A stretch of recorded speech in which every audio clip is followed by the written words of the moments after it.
My parents left my younger brother a mansion worth $800,000 in New York. They left me a rotting wooden cabin in the middle of Alaska. On the day I found out, my fiancé slammed the door in my face, shouting that I was a pathetic loser who would never amount to anything. I was broken, humiliated, and desperate, but when I finally flew to Alaska and opened that cabin door, I found something worth $50 million. That's how my life turned upside down. I'm Ethan Hale, 29 years old, the oldest son in a family that never saw me as good enough. My younger brother, Caleb, was the golden child. People in my family used to say he could charm anyone. My father, Arthur, believed Caleb had the ambition to carry the Hale name forward. My mother, Marianne, was softer, more gentle, but she never challenged my father's decisions. Caleb was their pride. I was their afterthought.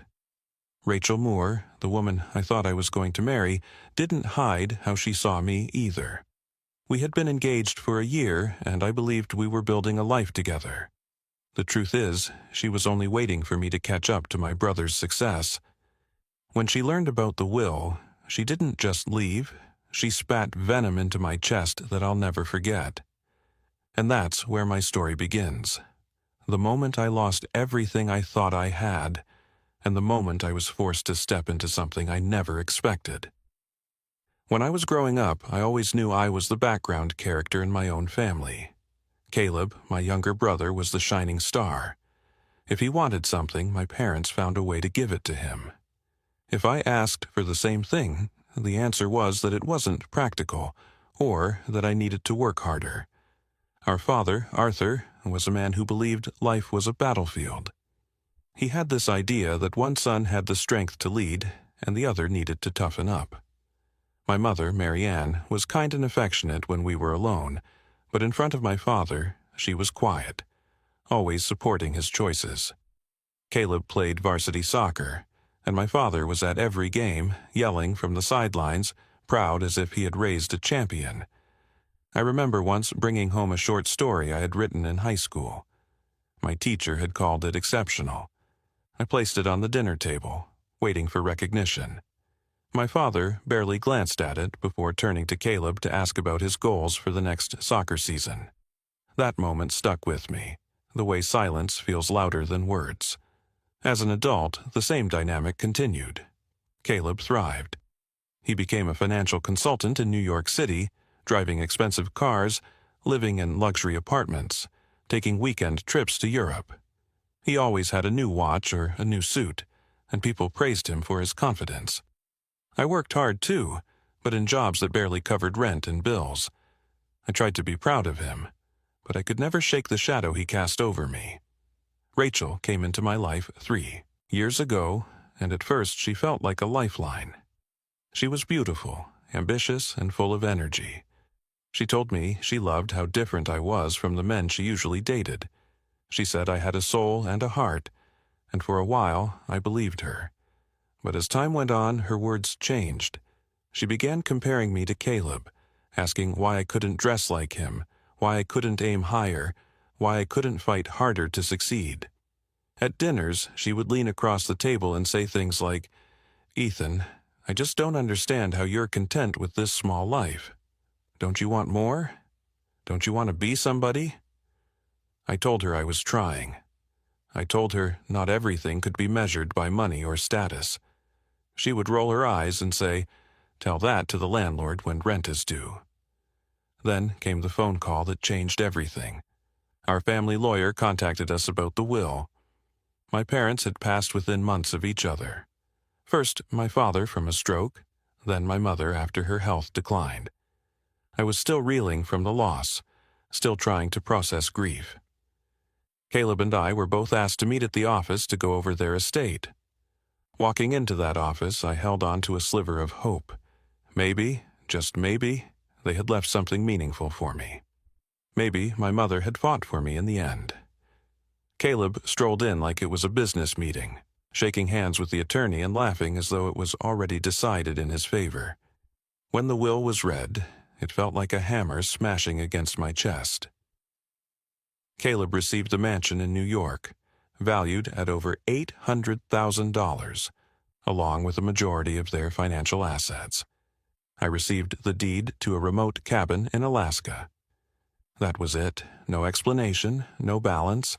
Just Caleb with a mansion and me with a forgotten shack in the wilderness. I sat, frozen in the chair, my fingers gripping the armrests, my face burning with humiliation. Caleb smirked, as if life had simply confirmed what he already knew. "Guess Dad always believed in me," he said, patting me on the shoulder like I was a child who needed comfort. When Rachel heard about it later that night, she lost control. She shouted so loudly the neighbors could hear through the walls. "A cabin? Are you kidding me? Caleb gets a mansion and you get a shack in the woods? Do you even hear yourself when you talk about your life? You are a pathetic loser, Ethan. You always have been." She threw the engagement ring on the table. "I am not wasting my life on someone who will never amount to anything." Then she stormed out, slamming the door hard enough to rattle the frame. I sat there in silence, staring at the ring. I felt stripped bare. Not only had I lost my parents, but in the same week I had lost the woman I thought I was going to spend my life with. Every insult from my childhood came back at once, each one echoing in my head. My father's dismissive tone, Caleb's smug pride, Rachel's cruel words, it was all a chorus telling me I was worthless. For days, I carried the deed to that cabin in my pocket. I pulled it out over and over, staring at it like it was a cruel joke. A rotten shack in the middle of nowhere. What was I supposed to do with it? Sell it for scraps? Burn it down? Pretend it didn't exist? But the more I stared at the faded ink on that paper, the more something shifted inside me. Maybe it wasn't about the property itself. Maybe it was about facing what my parents had left behind. One night, as the city traffic roared outside my window and my apartment felt like a prison, I made the decision. If this was all I was worth to them, I needed to see it with my own eyes. I bought a one-way ticket to Alaska. That was the moment I stopped running from my family's judgment. That was the moment I decided to face the cabin. The plane to Alaska was small and rattled, as if every gust of wind might pull it apart. I sat pressed against the cold window, staring at endless stretches of snow and forest below. I clutched the deed in my hand like it was both a curse and a key. My mind replayed Caleb's smirk and Rachel's final words. "Pathetic loser." Those words cut deeper than anything my father had ever said. They were sharp enough to follow me into the silence of the plane cabin. When the plane landed, the air outside hit me like a fist. It was colder than anything I had ever felt in New York.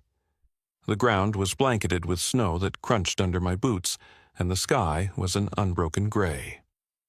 A driver I had arranged with the small local airline loaded my bag into a battered truck and drove me down icy roads for hours.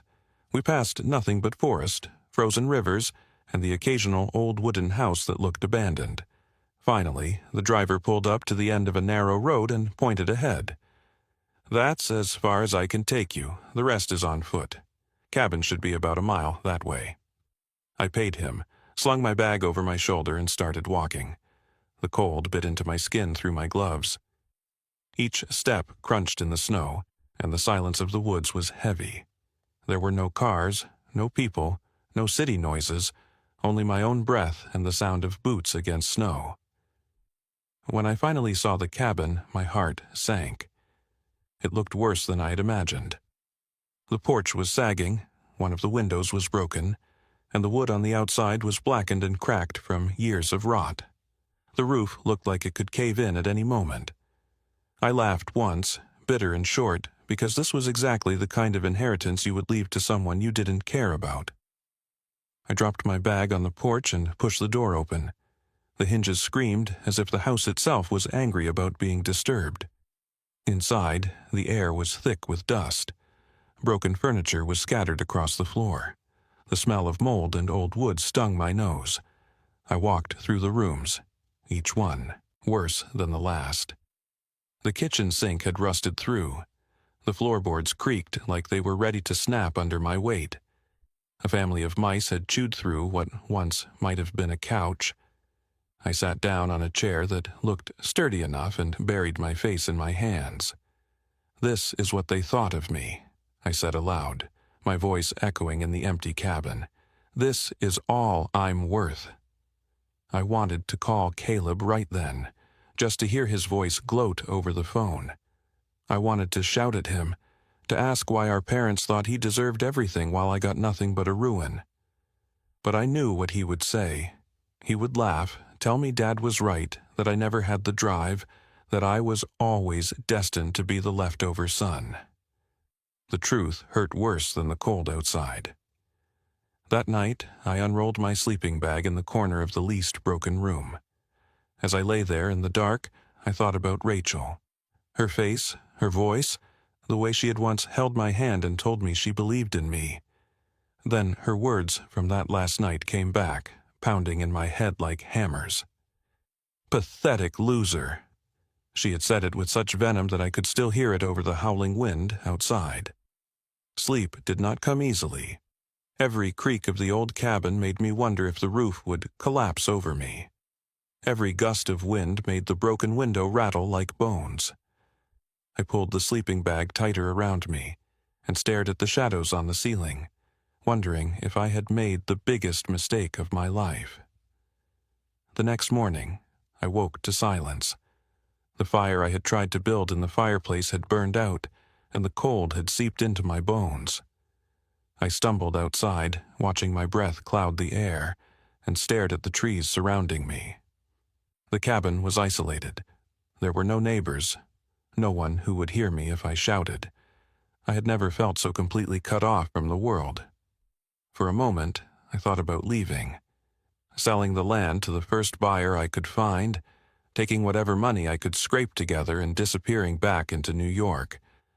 But the image of Caleb in his mansion and Rachel laughing at me made me stay rooted where I was. I could not go back to them beaten. That thought burned in me as I walked back inside. I began to explore the cabin more carefully, pushing aside broken chairs and clearing out piles of rotting wood. Anger drove me forward. Every time I lifted a piece of debris, I thought of my father telling me I was weak. Every time I swept dust into a pile, I thought of Caleb's smug face. Every time I opened a door, I thought of Rachel's voice cutting me down. As I worked, I told myself, there has to be more to this. There has to be a reason they left this place to me. It was the only way I could make sense of the unfairness. I couldn't accept that the cabin was just trash they wanted off their hands. By evening, my body was sore, but something kept me moving. It wasn't hope, it was desperation. If I didn't find something here, I knew I would leave Alaska shattered and empty. And then, as I pulled a dusty rug away from the floor, I noticed a handle. A small iron ring embedded in a square wooden panel. I crouched down and pulled, and the panel lifted with a groan of wood and rusted hinges. Beneath it, a dark space opened up. A hidden cellar. My heart pounded. For the first time since arriving, I felt a spark of something other than despair. The handle in the floor felt cold against my fingers. My heart was racing faster than it ever had before. I knelt there, breathing hard, staring at the black opening beneath the cabin. The smell rising from it was damp and earthy, like soil that had been sealed away for decades. For a moment I hesitated, afraid of what I might find. Maybe it was just a storm shelter, maybe it was nothing. But something inside me pushed me forward. I grabbed a flashlight from my bag, clicked it on, and shined the beam into the hole. Wooden steps led down into darkness. They looked worn, but intact. My stomach tightened as I lowered one foot onto the first step. It groaned under my weight, but it held. Slowly, carefully, I descended, the flashlight trembling slightly in my grip. The cellar was colder than the cabin above. My breath fogged in the beam of light. I swept it across the room and froze. Wooden crates stacked along the stone walls. Metal chests, some rusted, some surprisingly well preserved. A large trunk in the corner. Dust covered everything, but the space was organized, deliberate. I crouched in front of one of the crates and pried it open. The wood splintered as I pulled it apart. Inside, rows of cloth bundles were neatly tied with twine. I picked one up, unwrapped it, and nearly dropped it. In my hands lay a stack of gold coins, heavy and gleaming even through the dust of decades. My chest tightened as I whispered into the dark, "What is this?" I tore open another bundle. Antique jewelry sparkled back at me. Rings, brooches, necklaces, each one shining with stones I couldn't name but knew were valuable. My pulse thundered in my ears. I opened another crate and found more of the same: gold, silver, jewels. It felt like stepping into a dream. I stumbled back against the wall, clutching the flashlight as the truth sank in. My parents hadn't left me garbage. They had left me something hidden, something enormous. The weight of it nearly crushed me, not because of its value, but because of what it meant. They had trusted me with this, not Caleb, me. For years, I had believed I was the disappointment. I had lived under the shadow of Caleb's success and my father's criticism. Now, I was staring at proof that my parents had seen me differently than I thought. They hadn't chosen Caleb, they had chosen me. But the realization didn't just bring relief, it brought fear. What was I supposed to do with all of this? Who else knew about it? What if Caleb found out? What if Rachel heard and came clawing back into my life? My hands trembled as I set the gold coins back into the crate. This wasn't just wealth. It was responsibility. It was danger. I forced myself to keep exploring. In the large trunk in the corner, I found leather-bound ledgers, brittle with age. Flipping through the pages, I saw detailed accounts of land rights, mining claims, and business dealings dating back nearly a century. My family's history was written here. They had owned vast tracts of land, and some of the documents suggested rights to resources that could still be active. One name kept appearing: my grandfather, Elias Hale. I had never known much about him, only that he had been a hard man, stricter even than my father. Now I understood he had been building something that had passed through generations. And here, in this hidden cellar, my parents had passed it to me. I sank onto one of the crates, the flashlight balanced on my knee, and tried to breathe. For so long, I had believed the lie that I was worth nothing. Yet here I was, sitting on top of wealth so immense it was almost impossible to grasp. $50 million or more, hidden away beneath a cabin everyone thought was worthless. But this was also the moment of decision. I couldn't just leave the treasure here and pretend it didn't exist. I couldn't run back to New York waving it in Caleb's face either. That would invite chaos, lawsuits, maybe even threats. And Rachel, God, she would come back the second she caught wind of it, acting like she had always believed in me. I knew I couldn't let that happen. I made a vow right then, whispering it into the cold air. I won't waste this. I won't let them take it. I'll protect it. I'll prove that you were right to trust me. For the next 2 days, I worked like a man possessed. I cataloged everything in the cellar, writing down what I found in a notebook I had brought. I reinforced the trapdoor with new nails and covered it again with the rug. I cleared out the cabin, patching the broken window, fixing the fireplace, and sweeping out years of filth. Each improvement, however small, felt like taking back control of my life. As I worked, my mind sharpened. This wasn't just about money, it was about identity. My parents had seen me as someone who could handle the weight of this legacy, even if they never said it aloud. Maybe my father's harshness had been his twisted way of testing me. Maybe my mother's quiet eyes had carried a message she never dared to speak. Standing in the middle of that broken cabin, I no longer felt like a man abandoned. I felt like a man entrusted. The bitterness I had carried for years began to shift. Rachel's words still burned, but now they fueled me instead of breaking me. Caleb's smirk still haunted me, but now I wanted him to know that I was more than the shadow he believed I was. When I finally lay down, on the patched-up bed that night, the cabin no longer felt like a ruin. It felt like a fortress. a beginning. My turning point wasn't just finding the treasure. It was realizing that for the first time in my life I had power, and I was ready to use it. The days after I discovered the cellar were a blur of work, fear, and determination. I kept cataloging everything I found. Each crate I opened revealed more proof that my parents had hidden something extraordinary. I tried to sleep at night, but my mind spun with possibilities. I kept asking myself the same question. Why me? One evening, as I sat with the ledgers spread out across the cabin floor, I noticed a folded envelope tucked between 2 pages. My name was written on it in my mother's handwriting. My chest tightened as I tore it open. Inside was a letter, yellowed but carefully preserved. "Ethan," it began, "if you are reading this, it means your father and I are gone. I need you to understand that what we have left for you is not a mistake or a punishment. It is trust. Your father always saw Caleb as bold, but he also saw recklessness in him. He saw pride in appearances, not substance. With you, he saw strength that does not show itself in loud victories, but in patience, resilience, and heart. We knew you would protect this legacy, not squander it.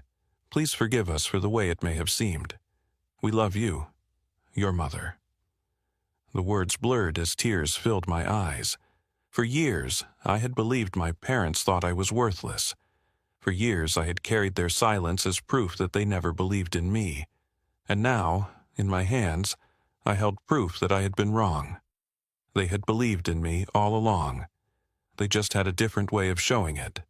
I pressed the letter to my chest, my heart pounding so hard it hurt. Every insult Caleb had thrown, every time my father dismissed me, every cruel word Rachel had screamed. It all collapsed under the weight of this one truth. I was the one they had chosen, not Caleb, not the golden boy, me. But that realization also brought the storm to my doorstep. The news of the will had already spread among family friends, and Caleb had begun asking questions. He called me one night, his voice sharp. "So, how's life in your little shack? Have you realized yet that Mom and Dad left you a pile of garbage while I'm living in their mansion? Sell it and stop embarrassing yourself, Ethan. Everyone knows you can't handle anything better."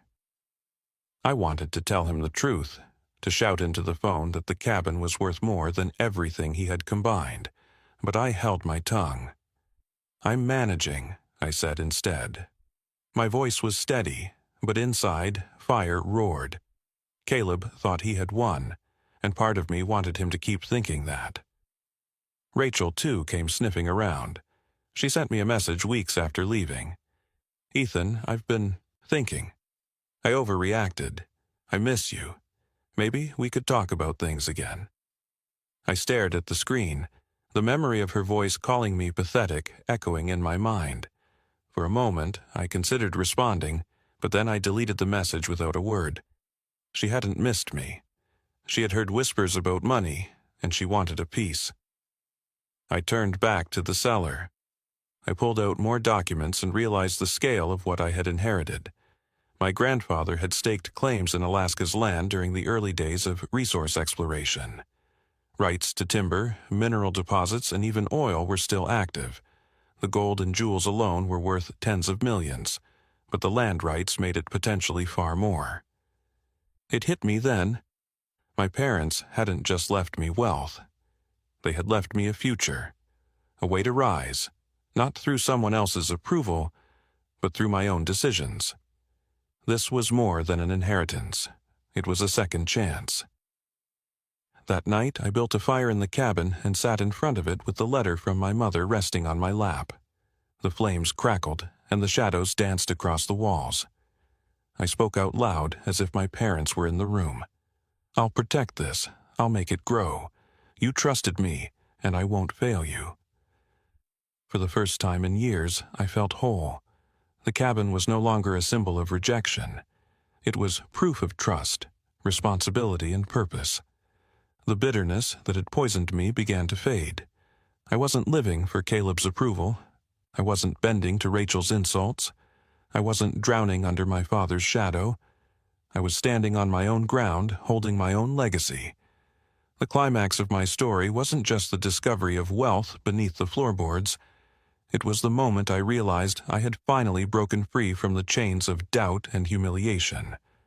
The world could call me whatever it wanted, but I knew who I was. My parents knew who I was. As the fire burned low and the night grew quiet, I folded the letter carefully and placed it back into the ledger. I closed my eyes, and for the first time in my life, I didn't feel like a loser. I felt chosen. The morning after I found my mother's letter, I stepped outside into the freezing Alaskan air and felt something inside me settle for the first time in years. The cabin that had once seemed like a punishment now felt like a responsibility. I looked out at the endless forest, the snow hanging heavy on the branches, the silence pressing against my ears, and I thought, this is mine. Not just the cabin, not just the gold or the land rights buried in the cellar. The choice to do something meaningful with my life was mine. In the days that followed, I began repairing the cabin with new determination. I patched walls, fixed the roof, and cleared out broken furniture. Every swing of the hammer felt like reclaiming a piece of myself. My father had always said I lacked drive. Caleb had mocked me as weak. Rachel had called me pathetic. Each insult fueled me as I worked. With every repair, I proved them wrong. The cabin was no longer a symbol of failure. It was becoming a home. I spent my evenings in the cellar, reading through the ledgers, trying to understand the full scope of what I had inherited. The numbers, the maps, the deeds, they painted a picture of a family history I had never been told. My grandfather Elias had built something powerful, and my parents had chosen me to continue it. They hadn't spoken the words, but their actions had been louder than anything they ever said. That realization changed me. Caleb continued to call, leaving messages dripping with arrogance. "Enjoy your shack, Ethan. I'll be in Italy next month. Maybe I'll send you a postcard from my balcony." Each message only reminded me of the difference between us. He believed success was measured by luxury. I now knew it was measured by responsibility. I didn't return his calls. I didn't need to. Rachel tried again, too. She sent another message saying she missed me and wanted to see me. This time, she added, "I don't care about what your parents left. I just want you back." But I knew her words were empty. If I had truly been worthless to her, she would never have come back at all. She had smelled money in the air, and that was the only reason she reached out. I deleted her message without hesitation. For the first time, I felt strong enough to walk away without regret. I began reaching out quietly to experts, lawyers and historians who could help me validate the land rights and the value of the artifacts in the cellar. I did it under a false name at first, careful not to attract attention. The responses confirmed what I already suspected. The collection was worth far more than I had guessed. The mining rights alone could change everything. The wealth was real, but so was the responsibility. If I mishandled it, I could lose it all. If I treated it wisely, I could build something lasting. And that was when I realized the true lesson.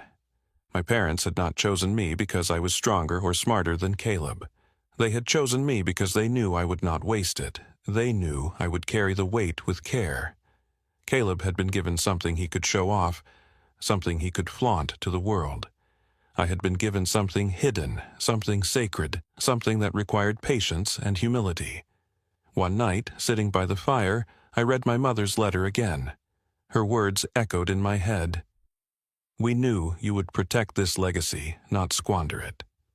For years I had wanted to hear my parents say they were proud of me. I thought I needed their approval spoken aloud. Now I realized they had told me in the only way they knew how. They had entrusted me with everything. That was pride in its purest form. The man who had walked into that cabin was broken, humiliated, and desperate. The man sitting there now was different. I wasn't Caleb's shadow anymore. I wasn't Rachel's failed fiancé. I wasn't the disappointment my father had labeled me. I was the heir to something far greater than money. I was the heir to trust. When I finally decided to leave the cabin for a short time and return to New York, I carried myself differently. I didn't need to tell Caleb what I'd found. I didn't need to flaunt it. I let him believe whatever he wanted, because the truth was mine alone.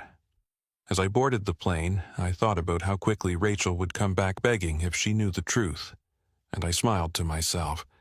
She would never hear it from me. In the end, the cabin had been more than an inheritance. It was a test, and it was a gift. It broke me down to my lowest point and forced me to rebuild not only the cabin itself, but my identity. The gold, the jewels, the land rights, they were valuable, but the most valuable thing I discovered in Alaska was the truth about myself. If there is one lesson I want anyone listening to this story to take away, it is this. Sometimes what looks like rejection is actually trust in disguise. Sometimes the broken, forgotten places in your life are the ones hiding the greatest treasures. My parents did not abandon me. They gave me a chance to rise. And when I look back at the man I was before I stepped onto that plane to Alaska, I understand something Rachel once said. She had called me a pathetic loser. Back then, maybe I was. But standing here now, I can tell you with certainty, I am not anymore. So I'll ask you this. If you were handed a broken cabin and inside it you found a fortune, what would you do? Would you sell it and chase the world's approval? Or would you protect it and honor the trust placed in you? That cabin in Alaska changed my life. What I thought was the cruelest inheritance became the greatest gift I could have imagined. My parents didn't leave me behind. They trusted me with something greater than money, something that forced me to grow into the man I was meant to be. I went there broken, humiliated, and angry. I left knowing I was chosen, knowing I had worth that no insult could take away. If my story spoke to you, if it made you think about your own life and the hidden gifts inside your struggles, then do me a favor. Like this video, share it with someone who needs to hear it.